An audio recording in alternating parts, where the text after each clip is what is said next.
Економските политики на Социјалдемократскиот сојуз се ефикасни и носат резултати. Предстои најголемата инвестиција од осамостојувањето на државата, рекоа денеска на пресконференција од партијата. Се отвара нова фабрика во технолошката индустријска развојна зона Скопје 2, а станува збор за германската компанија Gerresheimer, глобален партнер на фармацевската индустрија. Инвестицијата е во вредност од над 126 милиони евра, што представува рекорден износ на инвестиција од основањето на технолошко-индустријските развојни зони, како и најголема гринфилд инвестиција од осамостојувањето на државата.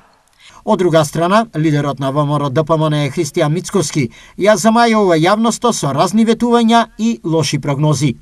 Мицкоски слободно може да прогласи капитулација, затоа што се што тој најавува, на крајот се случува спротивното. Така беше и со почетокот на преговорите со Европската Унија, кога лажеше за асимилација и булгаризација, така беше и со енергетската криза, кога лажеше дека енергетскиот сектор ќе колабира и дека нема да има доволно електрична енергија.